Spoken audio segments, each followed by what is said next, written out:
విజయవాడ పశ్చిమ బైపాస్ గురించి చంద్రబాబు నాయుడు ఒక కీలక నిర్ణయాన్ని తీసుకున్నారు. గతంలో ఆయనకున్న అభిప్రాయాన్ని మార్చుకుని ప్రస్తుత పరిస్థితులకు అనుకూలంగా ఆయన నిర్ణయాన్ని మార్చుకున్నారు. ఏమి నిర్ణయం మార్చుకున్నారు? పశ్చిమ బైపాసు వెంకటపాలెం వరకు రోడ్డు పూర్తయింది. కృష్ణానది మీద బ్రిడ్జి పూర్తయింది. వెంకటపాలెం నుంచి గొల్లపూడి చిన్నవుటిపల్లి వరకు రోడ్డు పూర్తయింది. ఈ రోడ్డుని పోలీస్ శాఖ వారు కొన్ని ప్రత్యేక సందర్భాల్లో అది అధికారికంగా ప్రారంభం కాకపోయినా ఈ గొల్లపూడి నుంచి చిన్నవుటిపల్లి వరకు ఉన్న రోడ్డుని వినియోగించుకున్నారు ట్రాఫిక్ రద్దీని నియంత్రించడానికి. చంద్రబాబు నాయుడు ఏమో ఆలోచన చేశారంటే, ఈ జగన్మోహన్ రెడ్డి ప్రభుత్వము అధికారంలో ఉన్నప్పుడు వాళ్ళ ఉద్దేశం అమరావతి రాజధాని లేదు కదా, వాళ్ళు ఈ జాతీయ రహదారుల సంస్థల్ని ఏం చెప్పారు, అక్కడే ఈ రోడ్ల మీద నుంచి రోడ్డు జాతీయ రహదారి బైపాస్ నిర్మాణం చేయమన్నారు. అంటే ఇప్పుడు 4 రాజధాని రోడ్ల మీద అండర్ పాస్ లేకుండా ఇవాళ విజయవాడ బైపాస్ వెళ్తూ ఉంది. సరే, అప్పుడు వాళ్ళు వైఎస్ఆర్ ప్రభుత్వము జాతీయ రహదారుల సంస్థ అధికారులపై ఒత్తిడి తెచ్చి ఒక రకంగా చెప్పాలంటే రోడ్లను పూర్తి చేశారు. ఉన్న డిజైన్లో నార్మన్ ఫాస్టర్ ఇచ్చిన గ్రిడ్ రోడ్ల మీద వాళ్ళు బలవంతంగా పూర్తి చేసి 4 రోడ్లకు కనెక్షన్ లేకుండా అండర్ పాస్ లేకుండా చేశారు.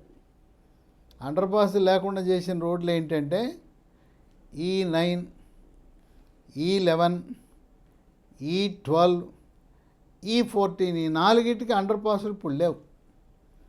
సరే, అధికారంలో రాగానే చంద్రబాబు నాయుడు విస్మయం వ్యక్తపరిచారు, ఆశ్చర్యపోయారు.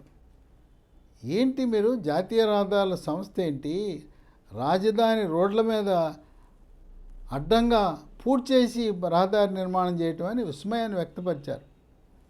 సరే, ఆయన ఏం చేశారంటే ఈ రాజధాని E9, E11, E12, E14 రోడ్ల దగ్గర అండర్ పాస్ నిర్మాణం చేయండి, చేసిన తర్వాత అప్పుడు విజయవాడ బైపాస్ని పూర్తిగా మనం వాడుకుందామన్నారు. అప్పటి వరకు గతంలో చంద్రబాబు నాయుడు ఏమి ఆలోచన అంటే, చిన్నవుటిపల్లి నుంచి గొల్లపూడి మీదుగా కృష్ణానది దాటి వెంకటపాలెం దగ్గర దిగి అక్కడి నుంచి సీడ్ యాక్సిస్ రోడ్డు ద్వారా, సీడ్ యాక్సిస్ రోడ్ అండి E3, ఇప్పుడు సీడ్ యాక్సిస్ రోడ్ E3ని NH16 జాతీయ రహదారి చెన్నై కలకత్తా రహదారి కలపబోతున్నారు. అలా చేద్దామని అనుకున్నారు. కానీ ఇప్పుడు ప్రస్తుత పరిస్థితిలో ఈ కాజ నుంచి వెంకటపాలెం వరకు సుమారు 18 కిలోమీటర్ల రోడ్డు ఇంకా పూర్తి కాల. ఆ రోడ్డు పూర్తి కాకపోతే ఇప్పుడు రాజధానికి ఎంతో మెటీరియల్ అవసరం. మెటీరియల్ రవాణాకు చాలా ఇబ్బందులు ఎదురవుతాయి. అందువల్ల శరవేగంగా యుద్ధ ప్రాతిపదికన జరుగుతున్న నిర్మాణాలకు కావలసిన యంత్ర సామాగ్రి, వస్తువులు, కంకర, ఇసుక, స్టీలు, సిమెంటు ఇలాంటివన్నీ అక్కడికి రావాలంటే కాజా వెంకటపాలెం మధ్యలో ఉన్న బైపాస్ రోడ్డుగా పూర్తి కావాలని చంద్రబాబు నాయుడికి అక్కడుండే కన్సల్టెంట్లు సలహా ఇచ్చారు. తదనుగుణంగా చంద్రబాబు నాయుడు తన అభిప్రాయాన్ని మార్చుకొని జూన్ నెలాఖరు నాటికి ఈ చిన్నవుటిపల్లి నుంచి కాజా వరకు ఉన్న మొత్తం బైపాస్ రోడ్ని పూర్తి చేసి ప్రారంభించాలనే నిర్ణయానికి వచ్చారు. అయితే ఈ బైపాసు రాజధానిలో ఉండే 9 రోడ్లను క్రాస్ చేస్తుంది. 9లో 4 రోడ్లు పూర్తి చేశారు. 5 మీద అండర్ పాసులు ఉన్నాయి. 5 మీద కూడా అండర్ పాసులు ఎందుకున్నాయి? చంద్రబాబు నాయుడు ఉండగానే డిజైన్ పూర్తయి కొంతవరకు నిర్మాణం పూర్తవటం వల్ల ఈ జగన్మోహన్ రెడ్డి ఒత్తిడి చేసినా వాటిని ఏం చేయలేకపోయారు. ఈ 5 అండర్ పాసులు ఇప్పటికే ఉన్న రోడ్లు ఏదంటే E3 ఇదే seed axis road, E8, E10, E13, E15. గతంలో E13, E15 రోడ్లు జాతీయ రహదారి NH16 కోల్కతా చెన్నై రహదారికి కనెక్షన్ లేదు.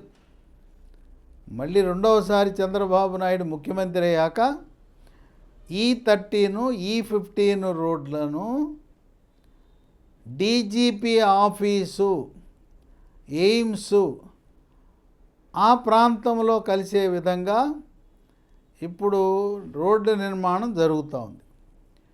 కనుక ఇప్పుడు 4 రోడ్లు అండర్ పాస్ లేనంత మాత్రాన కొంపలే మునిగిపోవు. అసలు ఎటువంటి అసౌకర్యం ఉండదు, ఉండబోదు కూడా. అవి కూడా అంత పెద్ద ప్రాధాన్యత గల రోడ్లు కాదు. ఇప్పుడు అండర్ పాస్ కలిగి ఉన్న E13 రోడ్డు అది శాఖమూరు నుంచి రాయపూడికి వస్తుంది. ఇప్పుడు ఈ వారంలో చంద్రబాబు నాయుడు రాయపూడి నుంచి మూలపాడు వరకు అక్కడ ఒక నది మీద ఐకానిక్ బ్రిడ్జ్ నిర్మాణం చేయాలని కేంద్ర ప్రభుత్వాన్ని ఒప్పించి అది త్వరలో పనులు కూడా ప్రారంభం కాబోతున్నాయి. కనుక రాజధాని పనులకు ఎటువంటి ఆటంకము కలగకుండా ఇక్కడికి కార్మికులు, మెటీరియల్ 24 గంటలు సరఫరాకి ఎటువంటి అంతరాయం కలగకుండా తన నిర్ణయాన్ని మార్చుకొని మళ్ళీ జూన్ నెలాఖరు లోపలే జాతీయ రహదారి బైపాస్ని ప్రారంభం చేయబోతున్నారు. ఇప్పుడు ఆ 4 అండర్ పాసులు అవేమి అంత అవసరమేం కాదు. భవిష్యత్తులో ఎట్లాగో 4 అండర్ పాసులు వస్తాయి. అవి ఆ కాంట్రాక్ట్ సంస్థను అడిగితే మాకు 15 నెలలు కావాలండి అని అడిగారు. అంటే సుమారు సంవత్సరంన్నర ఈ వెంకటపాలెం నుంచి కాజా వరకు వెళ్ళవలసిన రోడ్డు ఉపయోగం లేకుండా పోతుంది. అందువల్ల ఏదో కొద్దిగా అసౌకర్యం కలిగిన ఈ 4 అండర్ పాసులు లేని కారణం వల్ల ఎటువంటి అసౌకర్యం, ఇబ్బందులు ఎవరికీ ఉండవు. అందువల్ల ఏం చేశారు చంద్రబాబు నాయుడు? కేంద్ర మంత్రి, జాతీయ రహదారులకు సంబంధించిన కేంద్ర మంత్రి నితిన్ గడ్కరీతో మాట్లాడారు. నా నిర్ణయాన్ని నేను మార్చుకుంటున్నాను, అండర్ పాసులు తర్వాత చేసుకుందాం 4 రోడ్లకి, ముందు ఈ వెంకటపాలెం నుంచి కాజా వరకు ఉన్న రోడ్డుని పూర్తి చేయండి, జూన్ లోపల పూర్తి చేయమంటే కేంద్ర మంత్రి ఒప్పుకున్నారు. కేంద్ర మంత్రి కూడా హామీ ఇచ్చారు, జూన్ నెలాఖరులో మీరు ప్రారంభం పెట్టుకోమని చెప్పారు. ఇది చంద్రబాబు నాయుడు గొప్పతనం ఏంటంటే ఆయన తన ఆలోచన విధానం ఒక రకంగా ఉన్నా ఇక్కడ నిపుణులు, కన్సల్టెంట్లు, అనుభవజ్ఞులు చెప్పిన విషయాలను ఆకళింపు చేసుకుని తదనుగుణంగా ఎప్పటికప్పుడు నేను చెప్పాను నువ్వు చెయ్యి అనకుండా పలుమార్లు ప్రజల అవసరాల మేరకు ఇప్పుడు అక్కడ ఒక యుద్ధ ప్రాతిపదికన నిర్మాణాలు జరుగుతుంటే ఏదో 4 అండర్ పాసులు అవలేదని చెప్పి ఈ విజయవాడ పశ్చిమ బైపాస్ని దాన్ని వినియోగంలోకి తేవటం వల్ల అనేక ఇబ్బందులు వస్తాయని గమనించిన చంద్రబాబు నాయుడు తన నిర్ణయాన్ని మార్చుకుని ఇది ఒక రకంగా మనం శుభవార్తగా చెప్పచ్చు. ఎందుకంటే హైదరాబాద్ నుంచి వచ్చేవాళ్ళు గొల్లపూడి మీదుగా చిన్న అవుట్పల్లికి వెళ్ళిపోతారు. కానీ హైదరాబాద్ నుంచి బయలుదేరి చెన్నైకి వెళ్ళవలసిన వాళ్ళు మళ్ళీ విజయవాడ నగరంలోకి ప్రవేశించక తప్పదు. లేదు, కృష్ణానది బ్రిడ్జి మీద వెళ్ళి వెంకటపాలెం దగ్గర దిగి ఈ రోడ్లన్నీ తిరుక్కొని జాతీయ రహదారికి వెళ్ళాలి. కనుక ప్రజా ప్రయోజనాలే లక్ష్యంగా అహంభావం లేకుండా నేను చెప్పాను నువ్వు చెయ్యి, నా నిర్ణయమే తుది నిర్ణయము, నేను ఒక్కసారి అనుకుంటే దాన్ని మనసు మార్చుకోననే ధోరణి చంద్రబాబు నాయుడుకి లేదు. ఆయన లక్ష్యం అమరావతి రాజధాని దేశంలోనే నంబర్ 1గా చేయటమే కాదు, ఢిల్లీని తలదన్నే రాజధాని ఏర్పాటే కాదు, ప్రపంచ దేశాలలో టాప్ 5 రాజధానులలో మనం ఒకటిగా ఉండాలి.